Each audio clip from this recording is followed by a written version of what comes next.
educate and encourage your women to motivate you through whatever you've been going through. We can talk about it. We ain't passing no judgment. So don't be ashamed. It's all the same. Stay in your lane. Your lane. It's whatever your real life looks like. Stay in your lane. Come out the dark and don't be ashamed. Your lane. Let's have a conversation on what we face every day. Tune into your lane talk show. It makes us feel good just to know we're not alone. No more will we feel isolated and cast aside. I want you to come out the dark. Just don't be afraid of your heart. So don't be ashamed. It's all the same. Stay in your lane. Your lane. It's whatever your real life looks like. Stay in your lane. Come out the dark and don't be ashamed. Your lane. Let's have a conversation on what we face every day. It's your Lane Talk Show with Coach Trish Hannah.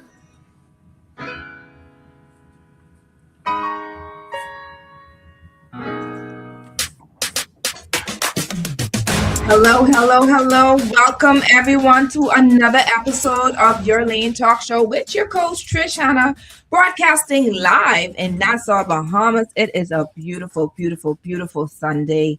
I love this space. I love being in your company on a beautiful Sunday like this. I mean, it's not too cold, it's not too hot. Mind you, it's cold in the studio. Oh my God, it's ridiculous. But nonetheless, outside is pretty cool. All right. And so for those who are tuning into Your Lane Talk Show for the first time, this is the space where women are empowered, encouraged, and educated spiritually, their soul, spirit, and body, I should say, because I don't want to run on with that. But spirit, soul, and body, you get the empowerment, you get the encouragement, you get your education. Of course, we are very strategic when it comes to people who we bring on the show. We want to make sure that these people actually have experienced the things that they talk about or study the things that they talk about.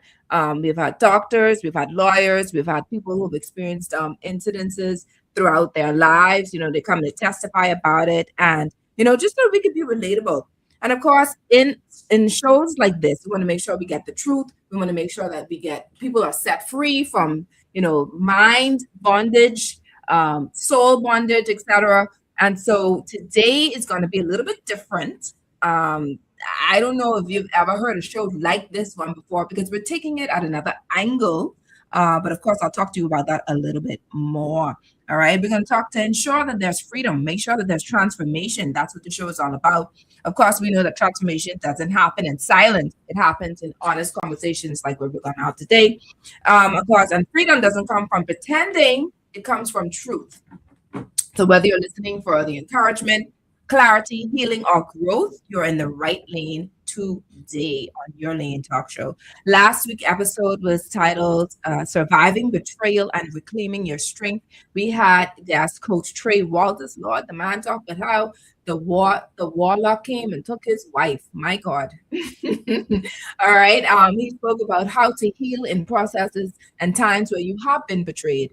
He spoke about, having to just let things go. Because, of course, in order for you to move on, to say you want to be in another relationship, to say you want to develop the trust, you have to ensure that forgiveness starts with you, firstly. The things that you may have been pulling down or considering that you have been some part of whatever may have taken place. And then secondly, it starts with having to forgive the ones who betrayed you. So, of course, if you want to tune into that show, it's episode 161 on YouTube. It's called Surviving Betrayal and Reclaiming Your Strength with Coach Trey Walters. All right. And of course, while you're there on YouTube, please like and subscribe. Now, today's conversation, let's get to this because it's juicy, is one many people avoid. And when they do talk about it, they are a little bit, they're not as transparent. We want to be transparent today. But because we know that this conversation is desperately needed. Singleness has been painted as a problem to fix, a season to escape, or proof that something is missing. But what if singleness is actually revealing something important about us? What if it's not punishment, but preparation? not delay, but development. Today, we're talking about what singleness reveals and how to go through it. What does singleness reveal? All right. And that's one of the first questions I think I'm going to ask my guests. I'm so excited to have her on board. And how do we grow through it? All right. Emotionally, mentally, and relationally without shame, without pressure or comparison, without having to hear when you go to church on Sunday, God, you get married yet? Without having to, avoid going certain places, avoid seasons such as this in this month. How do we deal with that? How do we stand tall in knowing who we are and being assured of who we are, regardless of our status? All right, I'm excited to talk about that. And of course, there are lots of ways that we can be heard today. You can tune into Guardian 96.9 FM radio dial, channel 969 on cable, BTC Flow channel 612, the Guardian radio app for Android or Apple, on the website www.guardiantalkradio.com, Facebook, Your Lane Life Coaching, and of course, YouTube, Your Lane with Coach Trishana. And we are live, all right? Your Lane Talk Show, episode 162, What Singleness Reveals and How to Grow Through It, is brought to you by John's Shoe Store and Accessories, Tropical Gyros, Your Lane Life Coaching, The Perfume Bar, YBE Promotions. Now, listen, let me tell you something.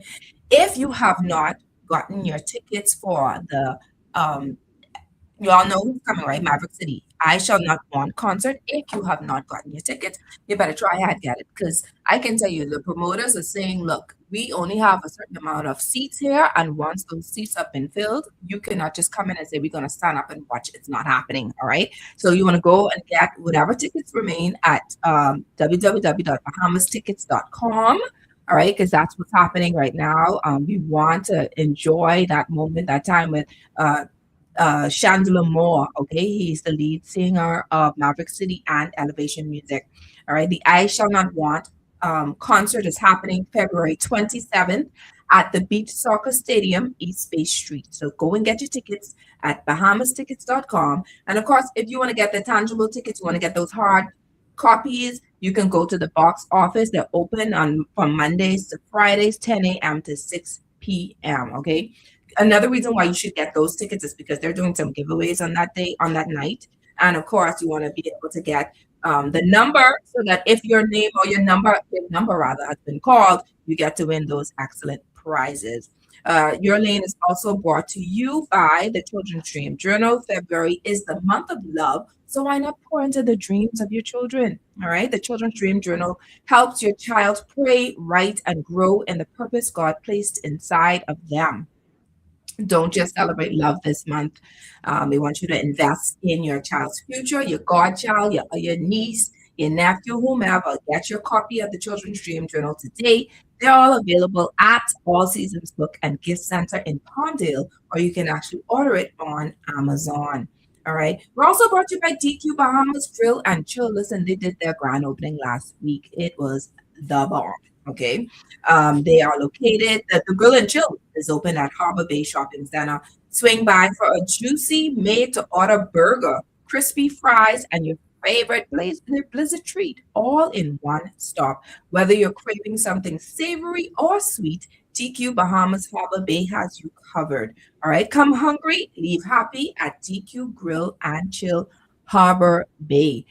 Your Lane is also brought to you by Lysol, distributed by Thompson Trading, and Del Monte, distributed by Thompson Trading. So I want to thank my sponsors for being a part of today's show and program. Of course, we could not have done this without you. I'm excited. So guess what? I want to congratulate, let me get his name because I want to make sure that I say his name properly and correctly. Anwar Knowles, congratulations for winning 2 tickets to the I Shall Not Want concert.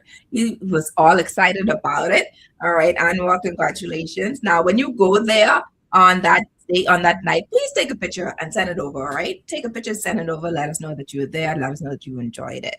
All right, and so now, if you want to, because there's a lot of people like, man, Sean, you can let me know when you're doing tickets again. All right, I'm going to give you an opportunity to do that. I'm going to give you an opportunity to call. And the question that I'm going to ask today is, do you think being single today is harder or easier than it was years ago, and why? Do you think being single today is harder or easier excuse me, than it was years ago, and why? I think it's a very interesting question. I think that question is worth 2 tickets to the Chandler Moore concert. And of course, in order for you to win it, you have to call in. No, we're not doing text messages. We're not asking for anyone to type it in on the YouTube or or on Facebook. This question deserves a call. So before I even answer the call, I want to make sure that when you do call, you have not won a ticket or any prizes for or anything that we have done for the year. So if you have won something from your Lane Talk Show this year, you are not eligible to call in. All right. So the number to call is 323-6232. 325-4316 or 325-4259. I didn't even ask the question properly, and the phone just started ringing, but bless the Lord, let's answer the call. Good afternoon, your Lane Talk Show. How may I Good help? afternoon. I hope I'm in the right lane. Well, child, I hope you're on the right lane too. The Now, I question want, is it harder to be single now than years back gone by? yes, sir. Is it? I think it's a lot harder now because of the temptations are now more now visible, especially for a single man like me Mhm. who was at least I'm a widower. Okay. And it's hard for me now in the church. You go to church for a little refuge, but the women are there in the same thing, the same thing in the church which you're running from out here in the world. Lord of So mercy. that is a little difficult for a man, and it is like you were used to something. Mhm. Your wife is now dead, so you know about it. And the temptation is very, very. Back in the day, you used to have the women and wearing the dress below their knees and stuff. Now, I saw a lady in the food store that they dropped something. I don't know if it's the paper that she was shopping on, but she had to ask somebody to pick that up for her. Oh, because the skirt was She too had short. So you it's know, harder for you. it's rougher now. So it's rougher now. You spoke a bit about your testimony. It's rough because of the temptation from the women, or is it rough because of the pressure from Both, being a man? both.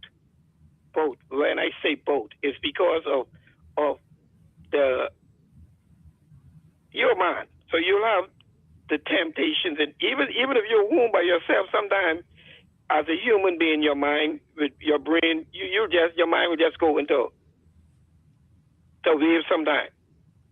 You know, maybe you'll have flashback about your previous life, and then when you go to church, it's like you say, "Boy, you're in the house of refuge," and when you're like, it's basically almost the same thing that you could. So what you're saying is it's the temptation because of the way that women are dressed. I want you to just narrow it in. It's because some people would say, but you see, with my condition now, it's not really hard on me no more now because God be my judge. I lose my sight. So that kind of saved me a lot now. okay. So you can't see the But I women. the conversations that I gathered around the church pews and around the water fountain in the Sunday school, and you just airdrop. You don't go there hearing people conversations, but you just hear them back. I hear you. All right, caller. Thank you so much for calling. I want to get a female to call in, man. Dr. Trika, sorry? Does he win the tickets? He's going to win the ticket. Oh. Did he hang up? You have it? Okay. Let him call back so you can get your ticket. I want a female to call in. I want to hear a view of a young female as well. All right. Let's see if we can get a young female. When I say young, Okay, maybe. hold on 1 second. Your Lane Talk Show. Good afternoon. I can't hear. If you can call back, you can call back. Let's get a female caller. If they're young or old, it doesn't matter. Let's just get a female caller so we can win those tickets because I want to get in this. This is a juicy conversation. I want us to talk about it. And just before I ask the questions, of course, I want to introduce my speaker. She is not, everyone should know who she is because she's always on. God, really knows. She needs to have a show or something. She ain't no guest. But let's just introduce her anyway, nonetheless. Our special guest for today is Dr. Edrika D. Richardson, also known as Dr. E. She is a licensed marriage and family therapist, licensed in multiple U.S. states, and an AAMFT approved supervisor. She works with individuals, couples, and families across the Bahamas, the U.S., and internationally. With over a decade of experience, Dr. E specializes in relationships, family dynamics, and emotional wellness. She is also a professor, media contributor, I told y'all, and author of This Isn't Working for Me. Dr. E, welcome to Your Lane Talk Show. Thank you. And thank you so much for having me. Listen, it's a pleasure. Full circle life, eh? Listen. You want to tell these people how far we go back? No, we go way back. All right. Edrika and I knew each other from first grade at St. John's College. I being and I don't know how long we've been out of school, but that's okay. All right. Because she is phenomenal. And I'm proud of her. I'm proud of the woman that she's become. I'm proud of her intelligence. I'm proud of the fact that to me in school, she seemed to be very shy. She was not outspoken at all when it comes to asking questions, of being upfront to my view. Okay, I know this is interesting. Okay, my view. So I mean she was opinionated, but not to a point. That's probably coming a little like 7th, 8th, maybe 9th grade. Yeah, I agree. Okay. Yeah. Okay, but back then, primary school, no. No. All right. The fact that she's outspoken and I don't even know how to describe you, Edrika, but I can say that I'm very proud of you. I'm very proud of you, my colleague. All right. Now, you've stated, as we've touched today in your introduction, you've worked with individuals, couples, and families for over a decade. What patterns do you consistently see showing up in people who struggle during singleness? Timing. They want it to end. Their idea is that this should only happen for a certain period of my life, and then after that, everything else should just fall into place magically. And I think what people forget is that singleness is a gift. And a lot of people, if you are spiritually, so you could see that it's a gift because it teaches you patience, it teaches you calm, it teaches you personal development, so that you have a readiness for whatever's going to be put in front of you. But people don't see it as that. And I think a lot of it has largely to do with how we're socialized to believe that you have to get these benchmarks met in your life by a certain time or you're expired. We have like this expiration clock in our minds. And if things don't happen according to that clock, then something is wrong with us. Rather than people seeing singleness as a time to figure out what's so unique about you. You have time for personal growth, emotional development, for independence, a time to discover without compromise at all. Some time to discover about yourself and be able to then communicate that with whoever you're supposed to share your life with.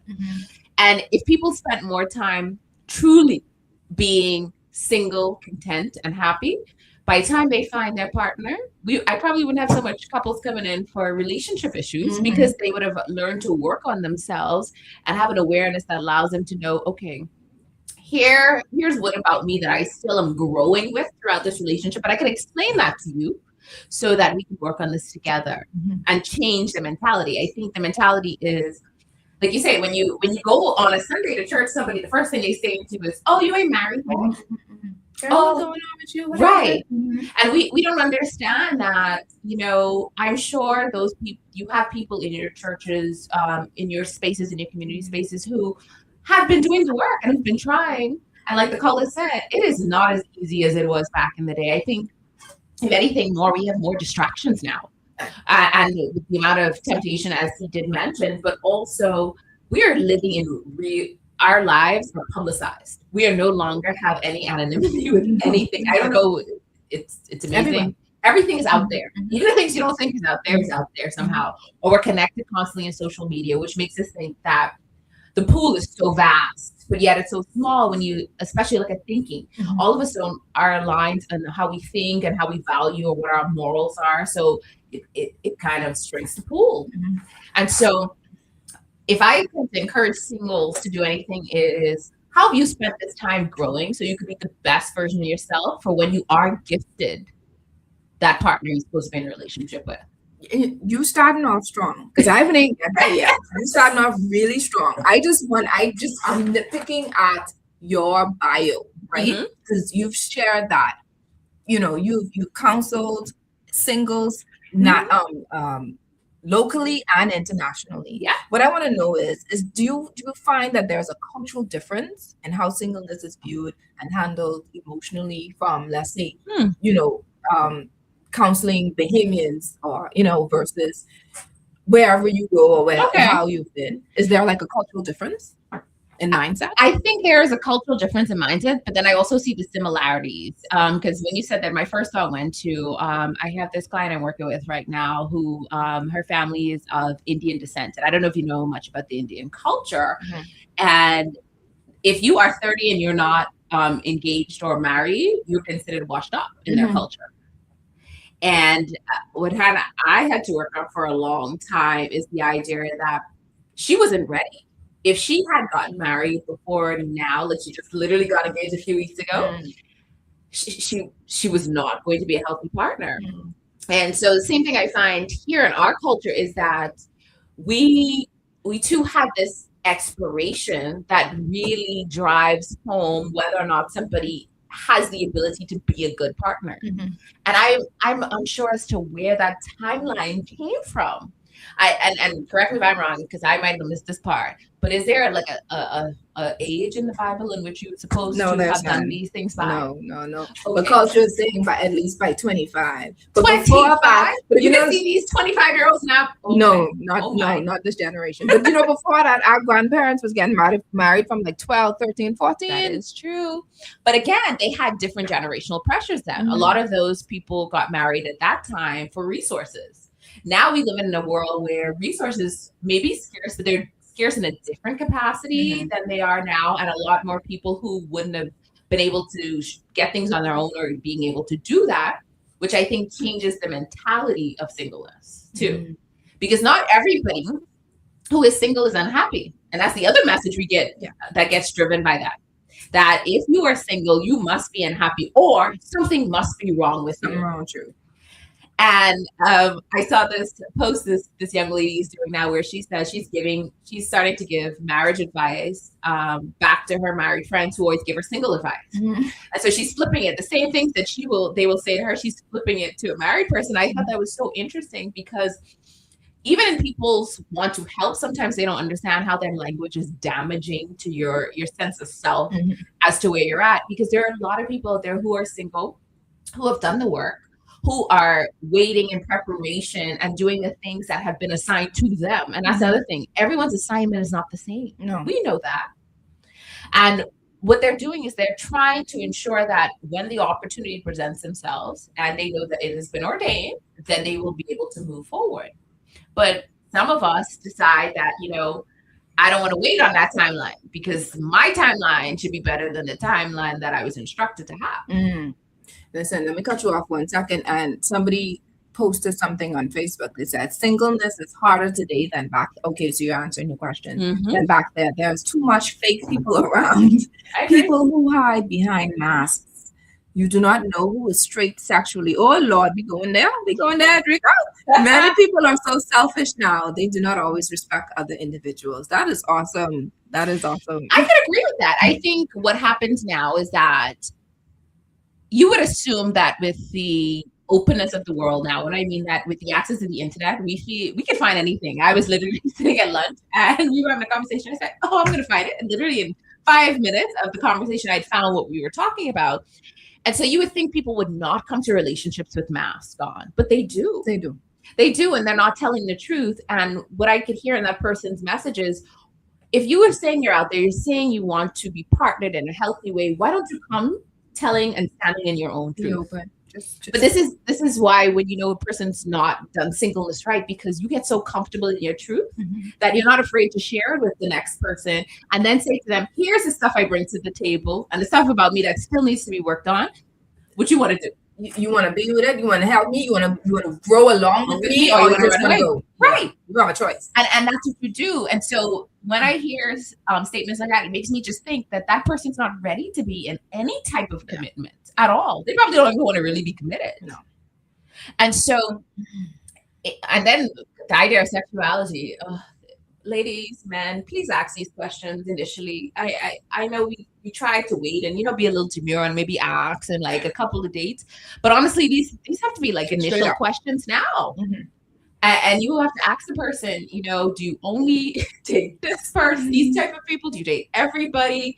Do you have any secret relationships that you do not discuss?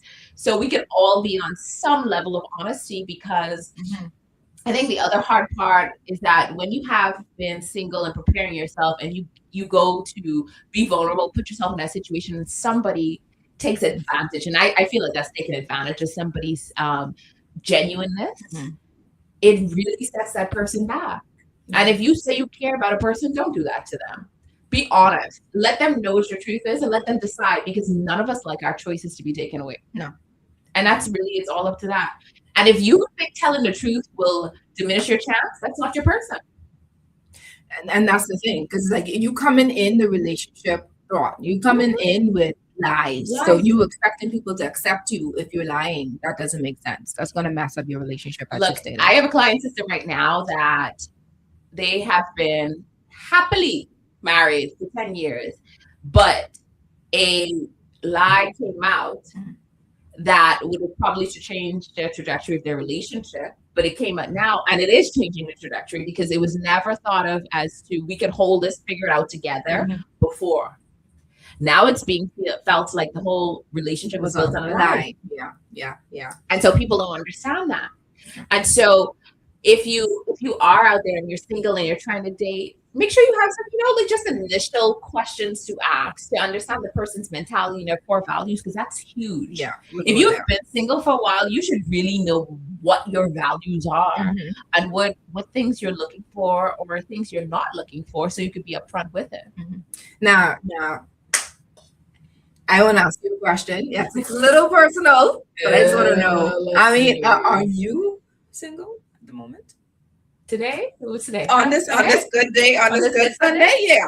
Yes, on this good Sunday. Okay, so respectfully, right? Because many people assume that it's, it's wrong, or something's wrong with the individual. You're beautiful. You have things going on for yourself. You know what I mean? You are highly intelligent. You are independent and all these other things, right? So from both your professional lens and if applicable, your personal experience, what is the hardest truth about singleness that most people are afraid to admit? What do you think, especially in the church or relationship? Your stuff. Like, what is the mess you bring to a relationship? I think that's what is hardest for us to admit. I tell people, if you can sit with your, I'm gonna use this word, unfortunately, sit with your demons, and you know what they are, and you can talk about them, no one has the power anymore to use them against you. But until you know what they are, you are going to probably successfully destroy any healthy relationship that comes your way. You have to be able to identify what it is. What's those things that trigger you and why they're triggering to you? Can you explain that to somebody you're trying to be partnered with and let them know why it's an issue for you, so that, and also tell them what to do instead. And that's where we get it wrong too. And so I think one of the hardest things is knowing what stuff you come with. We don't all just come bubbly. We all get a little bit of mess behind, right? So what is that? What are those things that you're coming with? And if you understand and can address and be honest about your flaws, then I think you have a healthier and an easier time kind of assimilating to that new space together. I love that. But it's when you can't admit what those things are, when you have done none of the work, or you come in just saying, I want to do whatever you want to do. And you kind of like let yourself kind of go to join the system and forget who you were the whole time. Because that's not how it works. Eventually it's going to show up. It's going to show up. And I believe people do this because, they want to put their best foot forward. They want to impress. They want to make sure that they get that. Okay, so actually it is in nice. in the so you want to lie then?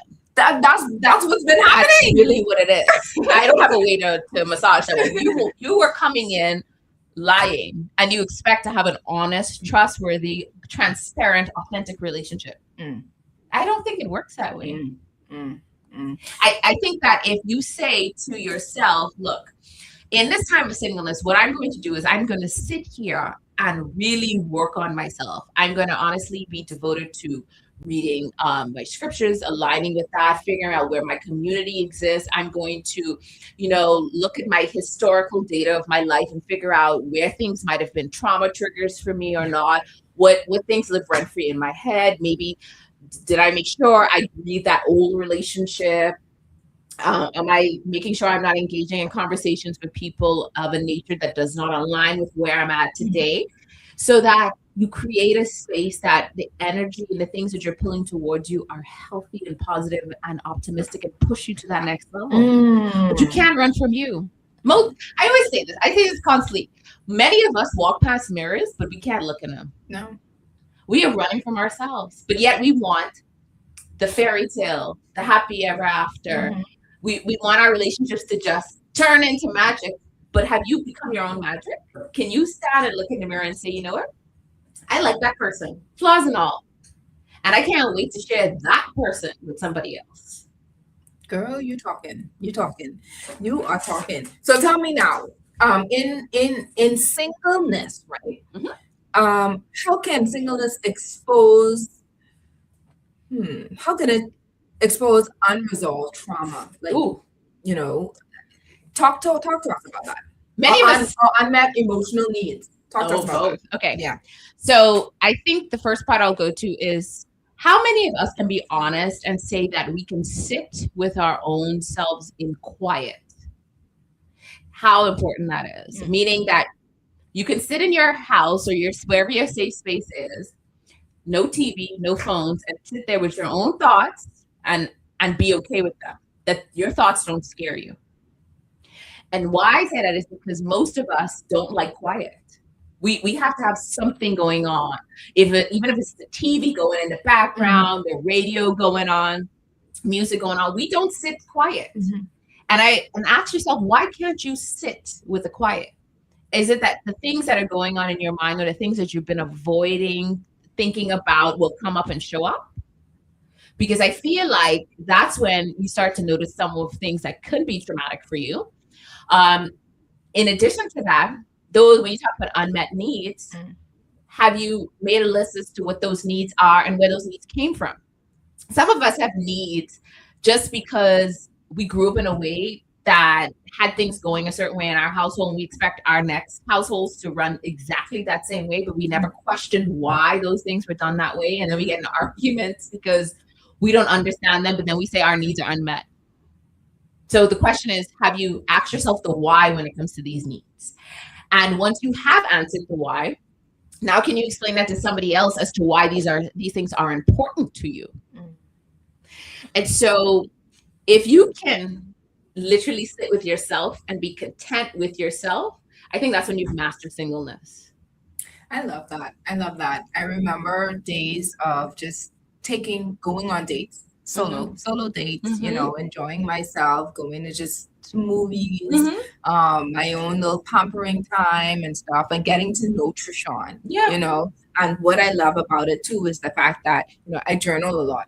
I still do, but I journaled a lot back then. So I was able to actually not only sit with my thoughts, but to write them out and to read them out. You ever read that journal from 5 years ago and you're like, who's that person? But at that point, though, prior to marriage, I believe that my thoughts were quite to me that they were stable thoughts. You know what I mean? That they were healthy thoughts, because it was literally questioning God firstly, and then allowing Him to show me show me myself. Right. The things that I like, that I don't like, some things that I have to work on. So it requires, as you stated, just being by yourself at times and just reflecting, meditating, trying to find out what you like and what you don't like, as you've stated before. But you have some people, we're going to want to break real quick, some people who are afraid to be alone. Oh, they are. They run it from themselves. But you want to run from yourselves and run into a relationship. How does that work? That makes no sense. So then your value is based on whatever the relationship is. So when the relationship fails, you feel like your value is diminished and you no longer want to be here? No, how about this? You don't like yourself, but you expect the other person to like you. That one. Okay. That one was fascinating. All right, we're going to take a quick break. I'm loving today's conversation. Guess what? We're still giving a female, because somehow females tend to be a little shy when it comes to answering questions. The ones who are answering on Facebook, we want, if you want, you can call in, but I'll read your statements on Facebook right after this break. Hello.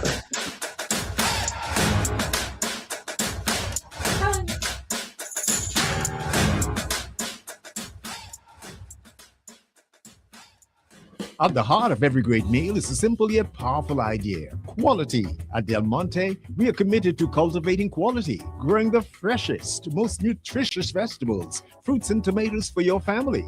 With non-GMO ingredients and BPA-free packaging, you can trust that every can is packed with goodness. So whether it's a quick snack or a hearty family dinner, Del Monte brings wholesome flavor to your table. Look for it in your favorite food store. Del Monte, fresh taste, smart choices. Distributed by Thompson Trading. Craving something bold, fresh, and unforgettable? Tropical Gyros is your flavor-packed escape.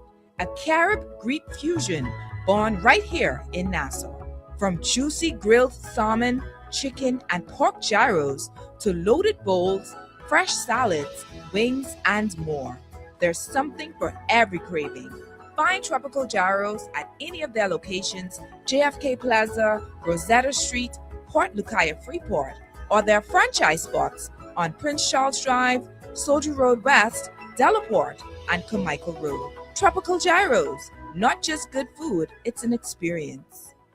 John Shoes and Accessories is your one-stop shop for all your footwear needs. You will find what you're looking for among the growing collection of classic and trendy styles with new arrivals every week. John's covers the whole family and has great prices, helpful and friendly customer service. Your experience shopping with us will be time well spent. Shop with us online at www.johnshoes.com. John's also now carries small home appliances. So come on into John's, located on Rosetta Street in Palmdale and Carmichael Road West. John's, we put fashion at your feet. With Lysol, you can disinfect all surfaces inside and outside your home. When used as directed, Lysol eliminates 99.9% of bacteria, fungus, and viruses. Maintain a healthy home by preventing sickness and keeping infections under control. Don't just clean your surfaces, disinfect them. Lysol does more for you and your family. That's our mission for health. Distributed by Thompson Trading Company. This is Guardian Radio 96.9 FM. Fresh news, smart talk, all day. You need to turn up the volume. This message is for you. Where are you in your dream business? Yeah. Have you published your book as yet? Do you feel fulfilled in life? Need help with time management? Or perhaps a breakthrough in your marriage? I believe we can help. At Your Lane Life Coaching, our professional team will help you discover what you really want and take you from where you are to your desired outcome in your life or marriage. Fulfilling your goals is important to us. Call us today at 376-8689 or visit our website at www.yourlanelifecoaching.com. Your Lane Life Coaching, discovering pathways to progress.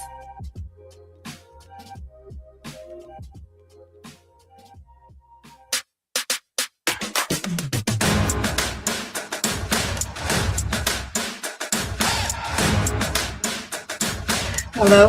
Welcome back to Your Lane Talk Show with your coach, Trish Hanna. We have with us Dr. Edrica Richardson, and today's show is titled, Lord, I forget the name of the show. What the show name? Singleness.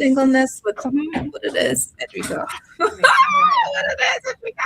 The name of the show is What Singleness Revealed and How to Grow Through It. That's the name of the show. Praise the Lord. All right. So for those of you who are single or those who know of friends who are single, ask them to tune in.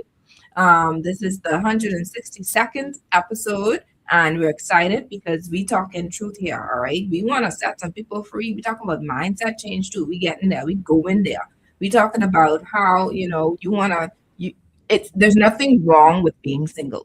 The world is saying, hey, get it together. You ain't married yet. At this age, you're supposed to already have the 2 children. You're supposed to have your fairy tale wedding, and you're supposed to have your dog with the picket fence by now at age 30, 35.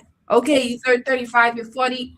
45 and you still ain't married yet. Big deal. All right. So how what I mean, does it mean something?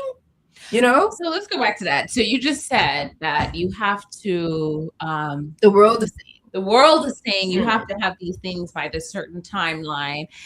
I find more people are so much more interested in the wedding day than the marriage. Oh, come on. The And fairy tale. that reminds me of how much they don't do the work in singleness, that the aesthetics matter more than the content. Hold on one second, Dr. E. Your Lane Talk Show, good afternoon. Your Lane Talk Show, good afternoon. Good afternoon again. Hi. You're talking about singleness. But do you know that there's a lot of women in churches that are married and they don't even know that they're married? Can you tell us more about that? Yeah, a lot of the women in the churches are married to the pastor. They don't even realize.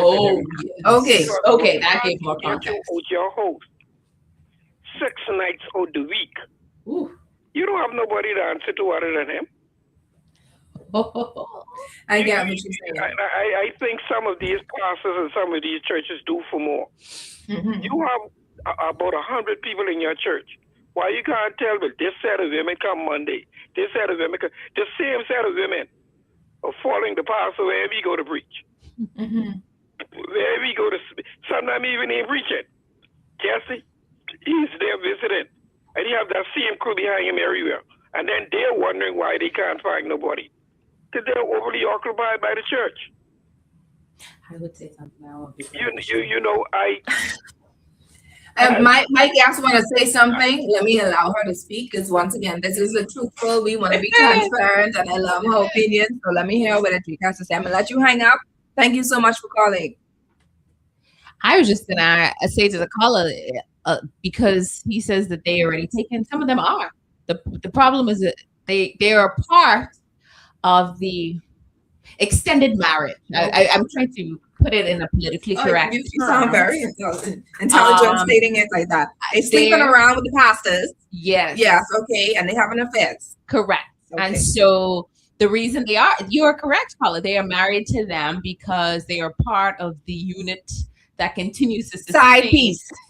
They're very big sweethearts, but even in addition to that, there are those who aren't sweethearts who do follow their pastor ministers around. And what I want to ask people is that, I mean, is there also in the Bible, there's a timer of how much time you have to go to church or worship spaces and stuff like that? Because that sounds a little idolizing to me. And what idolizing, we only supposed to have one God, right?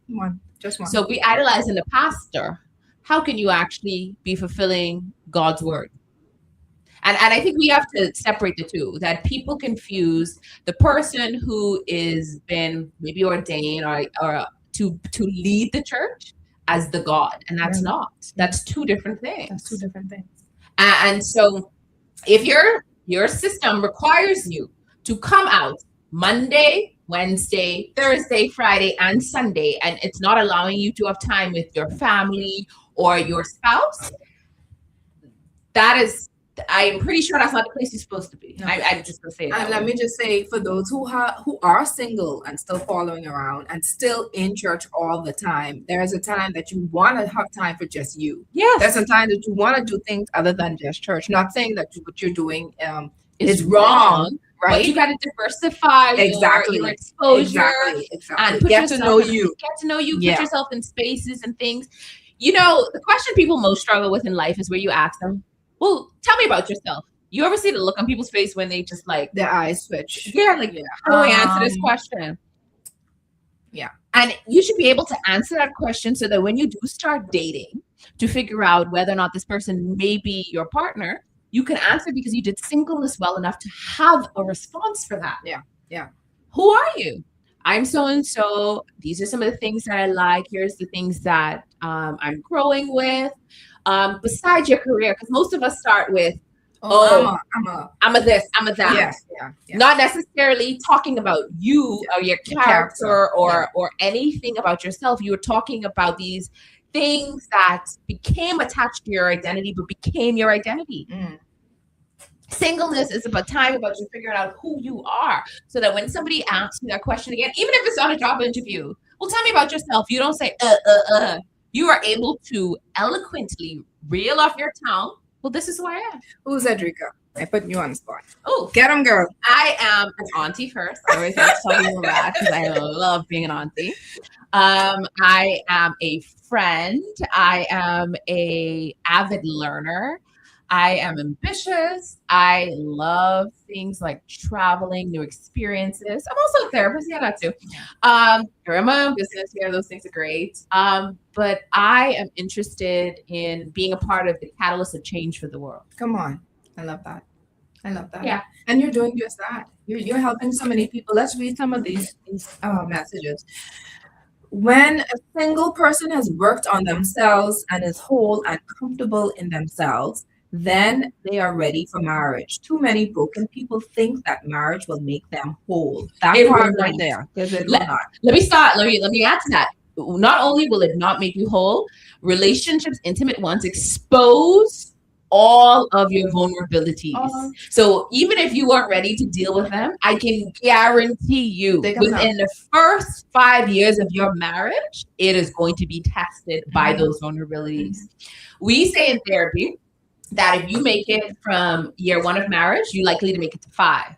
But if you don't make it to 5, it's nothing happening after that, because year 1, we find that a lot of people are transitioning themselves and learning to switch off that individual mentality to more of a collaborative relationship mentality. And that takes time. And then after that year settles in, then hopefully it rested, but maybe you had no choice or something happened, then you add kids to the mix of that. So we're still trying to grow us together, but now we add other variables to it. Let me tell you, those first 5 years will kick your butt if you don't do the work being single first. Come on. It will. And so I want to encourage people, like, in your singleness, ask yourself some of these questions. You've been around friends or family members who will encourage you. And we're on top of this. That's why it's so important to have people around who are going to ask you those questions to make you think. I remember having a conversation, I think, I just collect trauma memory, not in a bad way. Trauma's not always bad. It just sometimes can help you remember. With my sister about how she knows she's ready to be married. And I remember her saying that she no longer has to think so much or always be in charge of things. And I was like, what do you mean by that? She was like, I am with somebody, I can sit down and turn my brain off and allow me to be in my full feminine energy. And when I leave this house, I gotta go and boss because my role and stuff at work. And she said, I had to learn the difference. So, and that was something she said she got because while she was single, she was building all those other things. So by the time she got in a relationship, she could settle and relax in it. Now, mind you, you still got to put in the work. You got to put in the work. Yeah, right. But you don't have to fight as much. So that's hard, because especially if you have a healthy spouse as well, who's putting in the work. So it's like that, y'all double team, you know what I mean? Y'all put in the work together. That calls for a healthy relationship, a healthy marriage. Now, you mentioned friendships a few times, and I really have to go there. The first thing I want to ask is, how do you navigate friendships when your friends are married or in relationships? Let's talk about that first. So for the one that is single, how should a single person conduct themselves around married folk or married friends? Well, there should definitely be a level of boundaries that are put in place in terms of, I'm thinking of like just basic things like if you and your girls go out for a night, y'all dress a certain way, you shouldn't be doing that. If it is, hey, one of the friends in the group who is married has everybody over, let's say it's Super Bowl, have everybody over, everybody watching, and you in the outfit you'd wear with your girlfriends out by yourself. No. You have to think differently in terms of, and I'm saying it, but I'm thinking like, I don't even have to think about this. Like, I just automatically would not operate the same way. And not that it's not taking anything away from me, right? But I would think about wearing like, I don't know. You dress to respect that person's marriage. And that's what you do. That's what everybody want to say, because I don't want anybody to think I'm taking away their identity, their sense of self, their style. But I'm saying, use your brain. Think about how you would want somebody to do it for you. Second thing, I think, is that you want to be around people's relationships that are going to encourage you to the next level of yourself. Because not all married people are the best people to be around. No. Some of them in healthy spaces. So you have to also make sure that the ones that you're around are encouraging you and teaching you things that will be healthy to help you grow and mature. And that's another important part. And I think that your friends already know that you're single, and most of them will actually, hopefully, if these are your real friends, encourage you to, want to be around stuff like that, so you could see, here's the good things you look out for when you're dealing with dating and trying to get to that next level. And hopefully they introduce you to somebody. If I could do anything, I would encourage all folks who have the ability to put people in spaces together, just put them in spaces so that they can meet each other. You don't have to be in charge of whether or not what happens to them. Yeah. But it is harder now because a lot of people aren't getting out there. Yeah. So there's no way to kind of meet other people. So if you could be that friend to say, you know what, I know this really nice person who maybe I'm in a community group with, but I also know this really nice person who is my partner's like sports buddy. Let's just have like a little get together and invite everybody over. We're not going to say anything. Yeah. We can introduce them as, oh, y'all two single. I love that, Adrika. Let me tell you why. Because I all over the place. You have me all over the place. My mind all over the place because there's so much. Because I wanted to read what the texter stated, and then there are a few other inputs on Facebook. But I wanted to share that you have some people who want to, date. They want to, get to know other people, but they don't know where to go. Yes, you have some people who be like, okay, well, I'm not a clubby person. I'm a person who like going to clubs and stuff. I don't like parties. I don't like a bunch of people around, but where do I go to find that person? And I know, when it comes to the church, we say, he who finds a wife finds a good thing, meaning the woman shouldn't be out there looking per se. That, that's what the church says, but the man should be the one looking for her. But where does the woman go? I mean, he's trying to find you if you're following the pastor around church. I think she has to. One, I think it's up to single people to let your friends know that you are open and ready to date. That's the first thing. It's your responsibility to do that. Don't have them assuming, because there are some single people who are not interested in dating and they're healthy. They're aren't interested. Yeah. But there are people who are interested. You need to tell your friends and family, hey, I am interested and here are some things I'm looking for. If you know anyone who just do a meet cute. Yeah. You don't have to be a part of anything else. And we need to free them from that too, which is a lot of people will tell me they won't introduce other people because in case something goes wrong, they don't want to be to blame. No, you should literally say to them, hey, if you know anybody single, just let me know. I'm always interested in a meet, right? And whatever happens between us is us. Yeah. This has nothing to do with you. That's the first thing. And I think we have to, when you know you're out there and you're ready, you got to go places. And everyone's, once you're a certain age, you don't go into no club like that. But maybe, like today, people are doing parties around for the Super Bowl. Yeah. You might watch football, but you go because there are a lot of different types of people there.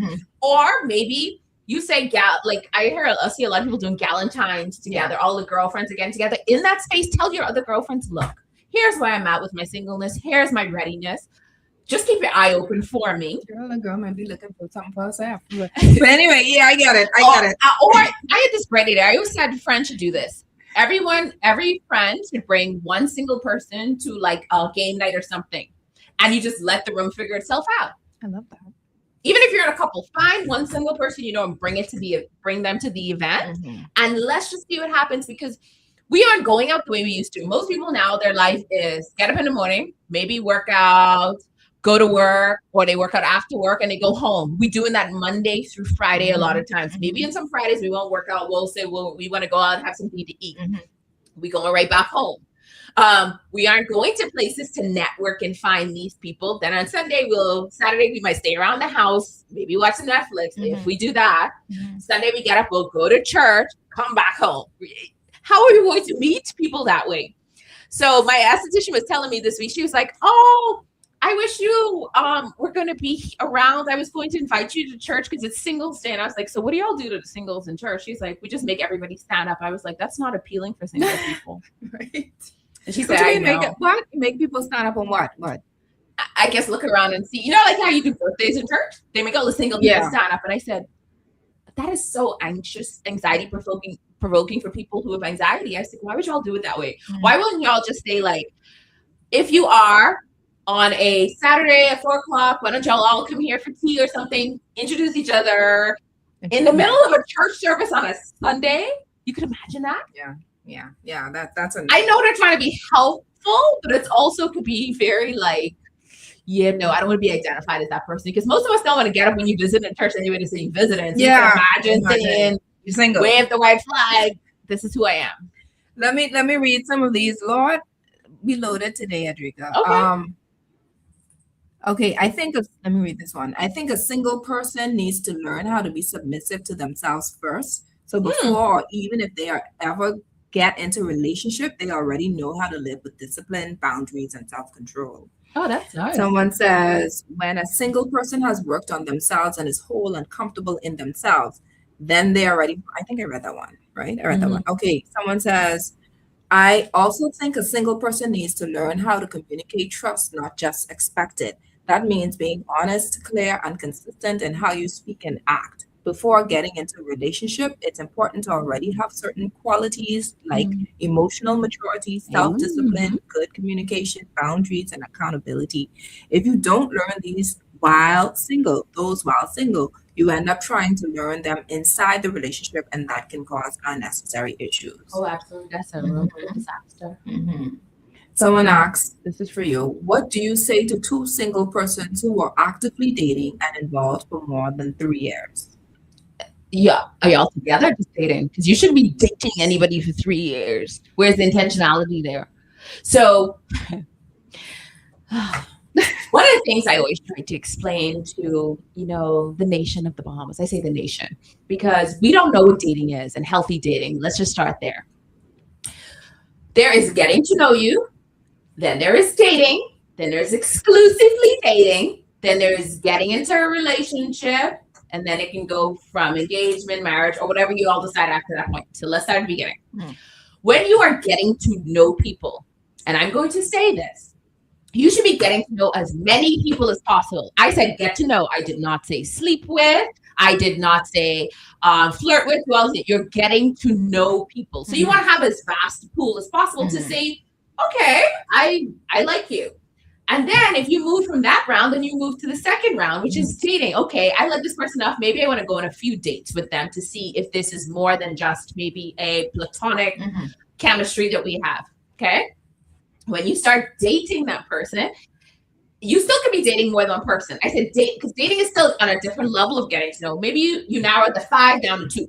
Okay. But hold on, Adrika. Let me stop you, Dr. Adrika. Let me stop you there.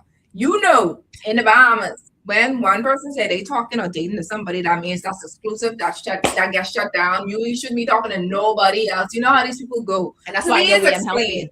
We are so unhealthy with that. Dating is fine. You can actually date more than one person just to get to know the person. Doesn't mean that you are exclusive. And that's what people need to understand, because I don't know where we got socialized in our culture to believe that if I start talking to you, I'm only supposed to be talking to you. Yeah. And I see two sides of this. I see where the women get hurt because when they find out the guy is still dating multiple people, then they're upset because they decided, let me say that, they decided to exclusively date that person while he was dating, because y'all never defined the relationship. And so this is why I say you go for the 5 to the 2.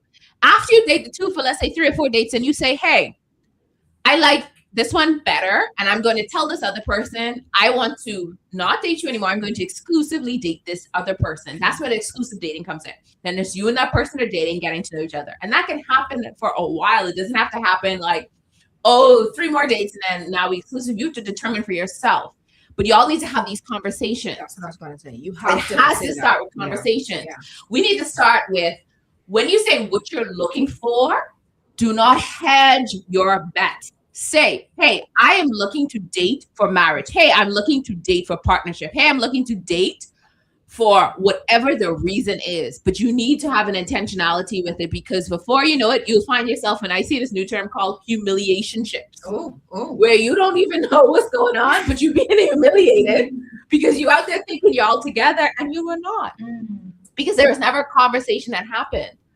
I know so many clients I have whose feelings get hurt because I said, so when did y'all have the like exclusive conversation? And they're like, what do you mean? We just been like dating for a year. First of all, it does not take a person more than 6 months to know whether or not, and 6 months I'm being generous, whether or not they want to exclusively be in a relationship with you or not. So I can see y'all getting to know each other, let's say for a month or two. Then you date month 3. By the end of month 3, y'all exclusive. Maybe another month or 2, y'all exclusively dating. But by month 6, y'all should be in a relationship. So please stop wasting people's time. And I'll tell you this, a person knows, especially from men, and I've heard this from men, they know within 90 days what role they put you in their lives. If it has taken them 3 years, you're a placeholder. Yeah. I don't know if nobody told you, but you would be a placeholder. We hate to burst your bubble, okay? But a man knows what a man wants. He knows what he wants from day one. I would say that. All right?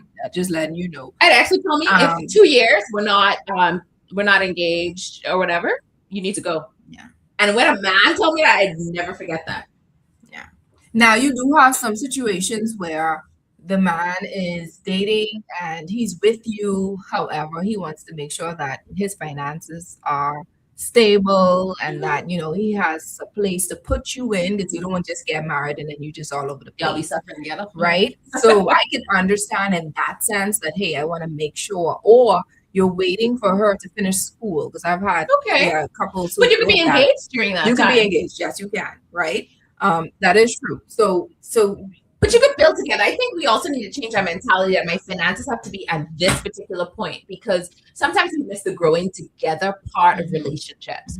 And I'm not saying that we go in poverty together. No, I'm definitely not saying that, because finances, we know, is still the number one reason for divorce.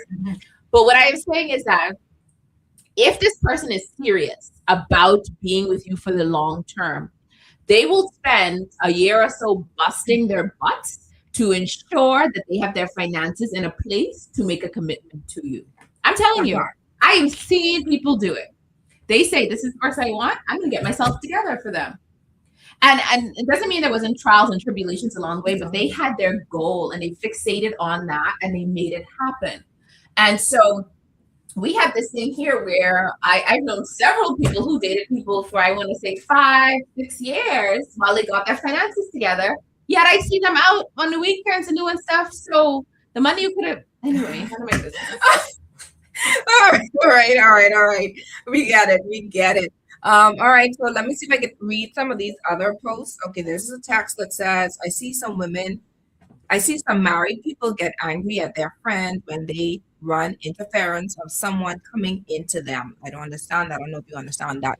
Say it again. When married people I see some married people get angry at their friend when they run interference of someone coming into them. And also, there has to be a certain attitude. If you have a woman has a certain attitude to any guy that approaches her, that how dare you approach me attitude. Some ladies repel all men that approaches them and complain about being single. Not a second part. No, that one I understand. Yeah. So I would say that women, if you are out there and you're putting yourself in positions to meet people, you have to have a body language of openness and interest. And in case y'all don't know what I'm talking about, that means when you are sitting at a place, you can't always have your arms crossed or your face in deep thought, because sometimes it may not be RBF. Sometimes people are like, they think with their face. Yeah. And that could also throw some people off. So make sure that you're approachable. You're approachable. You're warm. You're inviting. Your body position says, open. Because closedness, by closing up your body, putting your arms around you, all that means is that can be very deterring, because communication happens verbally and non-verbally. So look in the mirror and see what kind of non-verbal communication you're having. I want to say that first part of that message was trying to say interference in terms of maybe saying that your friends overstep potentially when you are single. If the texter, if you want to kind of, elaborate on that a little bit, clarify that for us a little bit. Let me read this other text. It says, I'm single, but I take time to get to know myself since my last breakup. I learned relationships change you, and it's important to get to know yourself over. The you that you are after a relationship comprises of yourself, the reflection of the mate you were with, the growth you. You're not the same person you were going in a relationship compared to coming out. That is true. That is absolutely true. And what I would add to that is what I always tell people to do is after every relationship you're in, you should do a performance review on yourself. Not on the other person, on yourself. Because we like to do it on the other person. Do it on yourself. What rating would you give yourself as a partner? What rating would you give yourself in terms of communication, in terms of dating, in terms of, let's see, what other things could be on this list? Intimacy, and intimacy does not just mean sex, people. Intimacy means the ability to be affectionate, open, vulnerable, transparent, right? What rating would you give yourself in terms of maybe goal planning and orientation and stuff like that? So give yourself a performance review, and more importantly, always ask yourself, what did I learn from this relationship? Every relationship teaches you something. And sometimes the biggest lessons is things you either want to carry into the next relationship, because I've learned some good things along the way, like, oh yeah, minimum standard has to be met every time. Or it also teaches you stuff like, that thing you thought that was a big deal, that really isn't on the list anymore of a big deal. I've evolved and I want some other things that these things matter most to me. And so each relationship does change you. And that's why it's very important too, to not stay in relationships past the expiration, because then that could also damage you. Come on. So let's talk about moving on. This person talk about how, they have changed so much since their last relationship. Let's talk about soul ties and having to get rid of those so that you can actually cleanse yourself from whatever trauma or heartbreak or just sometimes disappointment, so that you can come into who you are and be ready for the next relationship. So soul ties is this idea that you have almost, I want to say, this kismic different level of connection to a person that sometimes goes beyond the relationship. And I say that, like, you still connected somehow, and y'all might not talk for like 2 years, but you pick up the phone today and it's like right back there. Still calling, still thinking. Right. And to me, that means, one, y'all don't have healthy boundaries. And two, is it that you're trying to still hope that the version of the person you met initially shows up? Because they won't. You only get one time with that person, just so we're all clear. So, those who here hoping for the person to still, no, Jane there. That only happened one time. And so when it comes to making sure that you're ready or putting yourself in a position to make relationships make sense, ask yourself, if you stayed in that situation so long that the reason y'all are connected is because of some unhealthy trauma bond. A lot of us are still connected to these soul ties, to these trauma bonds, because y'all met at a particular time in life. And I will say stuff like, only that person can understand me. Well, have you tried to explain it to anybody else? Have you tried to explain it to yourself first? And what is it in particular that person did? Because sometimes when you have a person reflect on the honest, transparent look at that relationship, they made that relationship in their head. It didn't actually exist in reality. They were in denial. Yeah, they were in denial. So it is most important that you take an inventory of their relationship, take a real look at it to make sure that in the relationship's going forward, that you're not taking all of that baggage with you.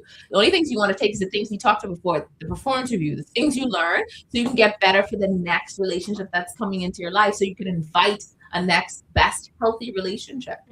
Let me stick a pin there for those who are listening and tuning in. You are, you're a believer. You believe that God, God's timing is perfect for you, etc., and you want to move on.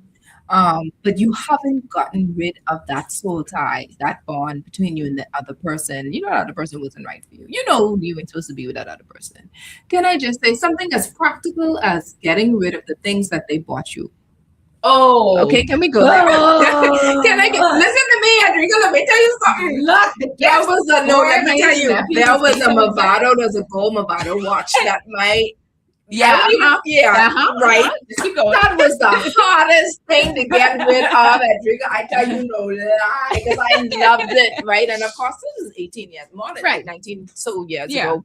And I got rid of everything else, but that one was the last thing. I just because I like it, not necessarily because he got it, because I really liked it. And I realized that I still had dreams with this particular person, you know what I mean? Things and get it was attached. like, Lord, let me get rid of this. And the moment I got rid of that, the weight lifted. The weight lifted. And this everything, believe it or not, yes, we live in a natural world, but everything is spiritual. It is. So even you connecting to these things that they bought, the teddy bear from 2 years ago for Valentine's, get it out your room, okay? First of all, you changed them sheets, Ooh. The Anyway, sheets gotta go away. No, listen, that's what I bring you here for, sis. The sheets gotta change. Sometimes you gotta change the mattress too. Sometimes you gotta change the apartment. Sometimes you gotta change the island. I've known people who have gone to other islands, you know what I mean, just to like catch themselves and be more one with themselves. Let go of the material things. Come on. Because if we're saying that we evolved as humans, why are we so chained to material possessions? Edrica, someone say I did that. It was all my urine. Oh Lord, the urine had to go, Edrica. The urine had to go. That's rough. Or, next time what you could do is sell it right and use that money buy your own. Someone say we stepping on toes today. But you have to let those things go, because if those things are the only reason keeping you all together, then it's really surface level if you think about it. It's not substance, it's surface level. Or the only reason, and I used to think about grief, because if you're with a particular person and a very big grief moment happened in your life, you feel connected to them on that level, but it's really because you haven't probably processed your grief in a healthy way. It's not the person, it's the grief. Listen, we are going to take a quick break, a quick break, and then we're going to wrap it up right after it. You hear me, Chris? Quick. Right back. We'll be right back.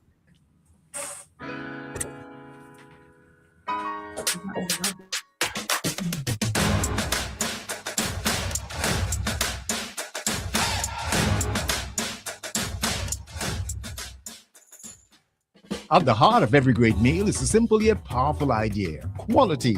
At Del Monte, we are committed to cultivating quality, growing the freshest, most nutritious vegetables, fruits, and tomatoes for your family. With non-GMO ingredients and BPA-free packaging, you can trust that every can is packed with goodness. So whether it's a quick snack or a hearty family dinner, Del Monte brings wholesome flavor to your table. Look for it in your favorite food store. Del Monte, fresh taste, smart choices. Distributed by Thompson Trading. John Shoes and Accessories is your one-stop shop for all your footwear needs. You will find what you're looking for among the growing collection of classic and trendy styles with new arrivals every week. John's covers the whole family and has great prices, helpful and friendly customer service. Your experience shopping with us will be time well spent. Shop with us online at www.johnshoes.com. John's also now carries small home appliances. So come on into John's, located on Rosetta Street in Palmdale and Carmichael Road West. John's, we put fashion at your feet. With Lysol, you can disinfect all surfaces inside and outside your home. When used as directed, Lysol eliminates 99.9% of bacteria, fungus, and viruses. Maintain a healthy home by preventing sickness and keeping infections under control. Don't just clean your surfaces, disinfect them. Lysol does more for you and your family. That's our mission for health. Distributed by Thompson Trading Company. This is Guardian Radio 96.9 FM. Fresh news, smart talk, all day.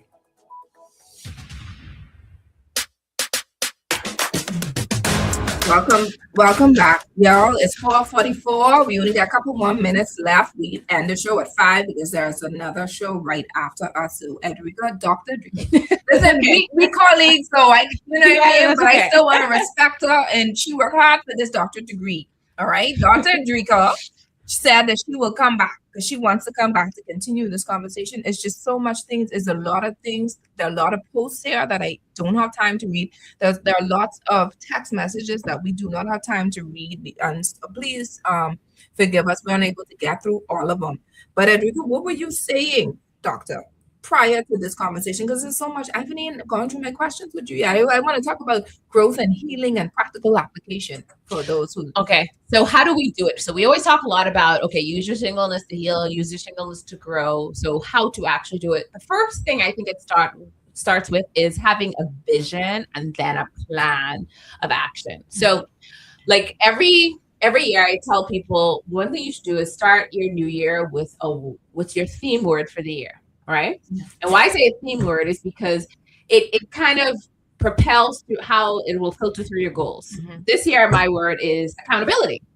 I love that. And the reason I wanted the word accountability was because I want to be accountable in my health, my fitness. I want to be accountable in my relationships with my families, what I call my friends and my family. I want to be accountable to my business goals and those things. And why you can apply the same essence into your singleness is, okay, so let's say your word for the year in singleness is that I want to be able to identify my triggers, right? Triggers. So you want to spend some time this year asking yourself in different scenarios. You remember last week when you got upset at work? Why did you actually get upset at work? Was it what your boss said? Was it what your coworker did? Or was it the fact that you processed something that did not happen, but in your reality it happened and created the scenario? So you got to spend some time with that. Maybe it is journaling this year, that every month, like you said, or every week, once a week, you're going to sit down and journal with yourself. Maybe a week review. I tell people they should do it all the time. Look at the week, review your week in terms of, things that went well, things that didn't go so well, things that you think you want to add to it. And so we have to do things that actually give us practical application. So in that healing time, you want to ask yourself, okay, let's say I did come from a not so good relationship before. Why did that relationship really end? And how did you contribute to the demise of that relationship? Be honest with yourself.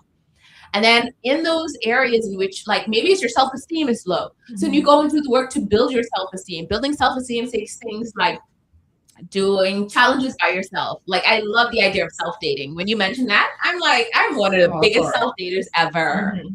And people don't understand that. They'll say, you got to go eat by yourself. Absolutely. I'm my best company. I have so much fun with me. What? And so, and I'm spending my own money on myself. That is the best thing ever. Come on. And so learn to teach yourself in that time of healing so that you can go and figure out things you like and things you don't like.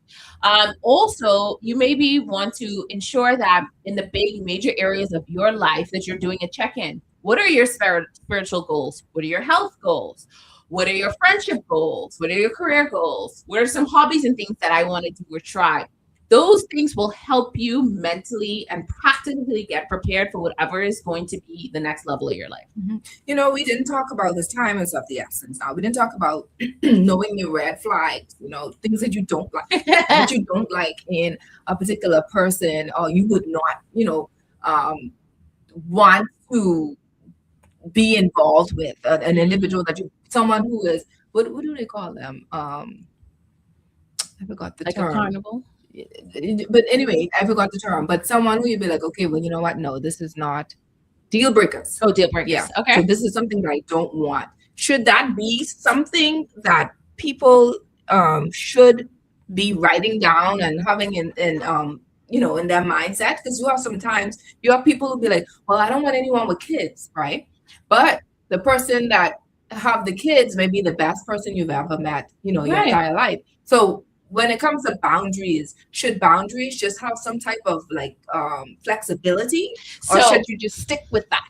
So I always say they're non-negotiables, and then there are things that you can live with. And you have to figure out which things are non-negotiable and what things you can live with. Like, for instance, there are some people who absolutely, because they are single, maybe they've never had kids themselves or never been interested in kids, so they don't want to date or be with anyone with kids. And I think that's a healthy thing to admit, because at the same time, even if that person treats you well, if you have a apprehension or a ick to kids, that wouldn't be a healthy relationship no matter how well they treat you. And that's being honest. Yeah. But instead, mama drama and all this other stuff, Or instead, it could be something like, you know what? I want somebody who has their own place. Now, let's be realistic. In the economy we live in this country, it is very hard, even for professionals, to get their own places here. It is very hard. So you may instead say, okay, I'm a little flexible on that. maybe I just don't want to date somebody who does not have a plan to move. Right. Meaning, there should be a plan. Right. Meaning Some like rules. they don't have a plan to say, okay, well, in the next 5 years, I want to make sure I have like a piece of property or I am living in an apartment or whatever it is. That's different from a non-negotiable. A non-negotiable saying on this, I'm not changing. Like, for instance, if you are a believer in God, why would you date somebody who's not? That's a non-negotiable. Yeah, absolutely. You understand what I'm saying? Like, that is something that should be fixed. Yeah. You do have some people who are desperate enough to still date atheists or date someone out of their religion. You have some people who just, man, they could always surpass that, and I'll just be with them because they're nice. And that's not all right. And people have to understand, if these things are your non-negotiables, they're your core values and they don't change. Most of our core values have always been the same if we look at them. Yeah. So if it is something that is different, saying, okay, I don't want to date somebody who doesn't have good hygiene, right? But is hygiene something you can fix, or is it something that's set in stone? You got to ask yourself these questions. Yeah. What is education? I'm not dating somebody who don't have degrees. Well, some of the richest people in the world never went to college. Y'all know that, right? And so it's like, is it really education or the status that it looks like that you're interested in? So we're gonna shut this down because Edrica, I serious. I ready to do another hour and roll out my boy who coming in after us, right? But real quick, I want to ask, what is one mindset shift you believe every single person needs in order to grow, not just wait during the season? Ooh, the word that comes to my mind is, or the phrase, am I enough? Can you if you can answer that, am I enough? Do you feel enough for yourself? Do you feel enough in the areas in your life in which you say you want, not what society tells you, you say you want? If the answer to that is yes, then that's how you know you're ready for dating and intimacy and to build a relationship. If you cannot answer the question that you are enough, then you're probably not ready yet for it. You have some people who feel as if they're enough because they're entitled, or they feel as if, I have it all together. I'm the bride. You know what I mean? But that doesn't mean. First of all, as therapists, since we use this with all these degrees, no one has it all together. Nobody. First of all, our parents still trying to figure out how to parent us. Right. Okay. You trying to figure out how to parent them. None of us have it all together. We're all trying to figure this whole life thing out as best as we can and use the things that are our core values to guide that, like our spiritual practices, our beliefs, our morals, and stuff like that. So if anyone tells you they're fixed and they're ready and there's no room for growth, please run the other way. My God. Okay. I love that. Now, Dr. Edrica, this is the person who I had, for those who are asking, her name, the guest on the show, her name is Dr. Edrica Richardson, and she's going to share with you her contacts so that you can reach out to her in reference to further, therapy sessions, etc.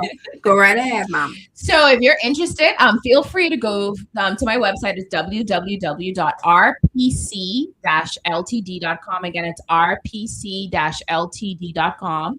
You can find all my links to all my socials, my book, everything that's out there, as well as the contact information.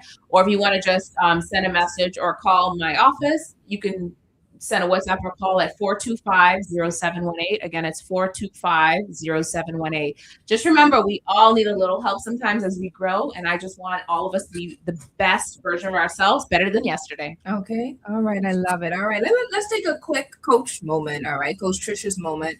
I want to appeal to every single person listening today, and hear me clearly. Singleness is not the fact that God has forgotten you, okay? It is God forming you, all right? So everything that Dr. Edrica stated today about knowing who you are, getting to know your likes and dislikes, getting to sit in your thoughts, all of this is what causes you to get to know who you are and who God wants you to be, okay? And the Bible says in Ecclesiastes chapter 3, verse 1, it says, to everything there is a season and a time to every purpose under heaven. So singleness is a season with purpose, not a pause on your life. You're not going to die. Oh my God, I'm going to die single. And if you die single, so what? Okay, you in this time of preparation should be, how can I serve other people as well? How can I serve the communities? What can I do to make an impact in this world?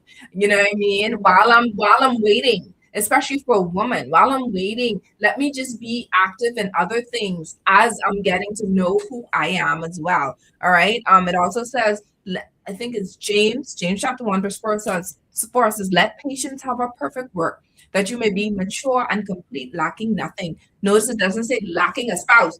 It says lacking nothing. That means wholeness is possible right now in this season, okay? And singleness doesn't just reveal whether you're ready for a relationship or not. It reveals whether you're emotionally whole, self-aware, and rooted in who you are without one person. So don't just rush this season. Don't rush the season. Don't resent it. Let it reveal who you are. Heal you first. Grow first. Okay, grow in your mindset.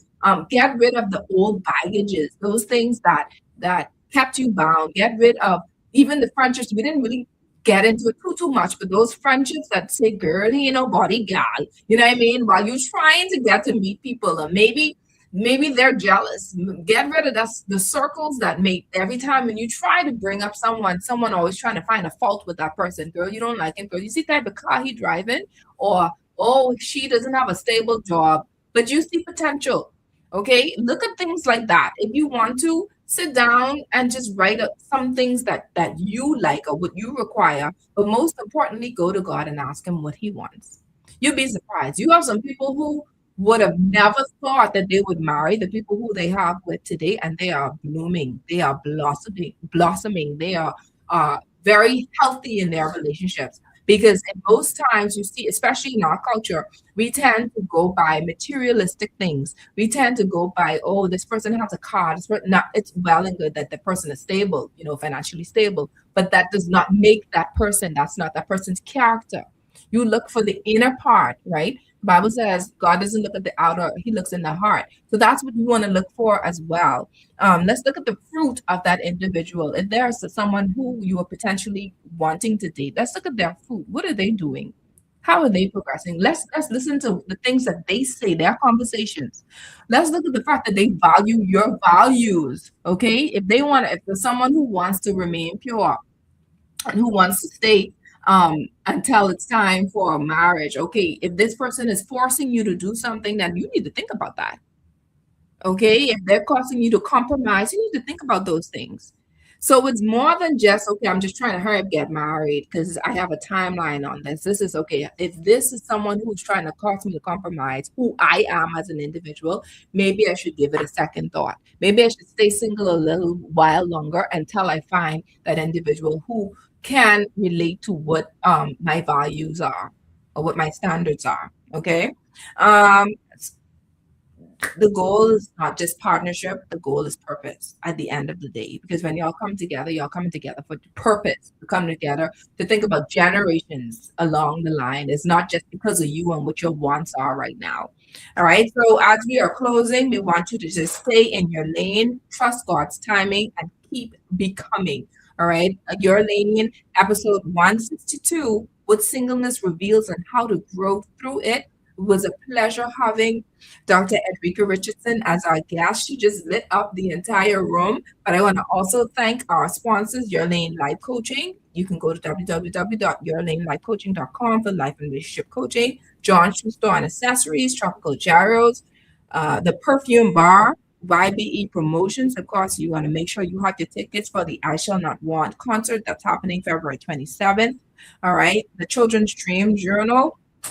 Also brought to you by DQ Bahamas Grill and Chill. DQ Bahamas Grill and Chill is now open at the Harbor Bay Shopping Center. Go get your crispy fries, your made-to-order burger, and your favorite Blizzard treat. Lysol, distributed by Thompson Trading, and Del Monte, distributed by Thompson Trading. All right. Now we're going to have episode 163, and it's entitled, Yeah, Valentine's was sweet, but was it safe? Okay, Dr. Narad Morgan, clinical medical officer in the Department of Immunology, Infectious Diseases in the Ministry of Health. He's coming to talk about STDs. Yeah, I'm sorry, it couldn't have been this show today because we wanted to start today so that you can be prepared for the weekend, but that's okay. But until then, please be safe out there to our singles and to our married. Yeah, please be safe. We're going to go there. Thank you so much, Dr. Edrika, for being a part of today's show. Thank you to my producer, Chris, for holding it down as you always do. Thank you to our Your Lane listeners and the new listeners. Congratulations to, I think, what's his name here? Julian Ferguson for winning today's tickets to the I Shall Not Want concert. I pray that you were all empowered, encouraged, and educated to stay in your lane. Remember that you can survive singleness, all right? It's not a death sentence, okay? And until next time, happy Sunday. I am so sorry that I'm unable to read all of the messages. Go Seahawks! Woohoo! Happy Sunday, everyone.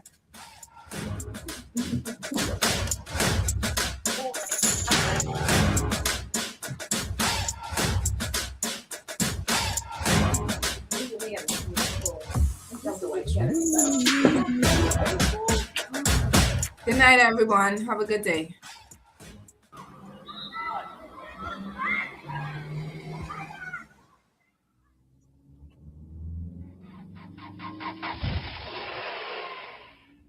Mommy, guess what I did in school today? Hold on, sweetie. Mommy's sending a text. But Mommy, my teacher said that you're not supposed to text and drive. I know what I'm doing.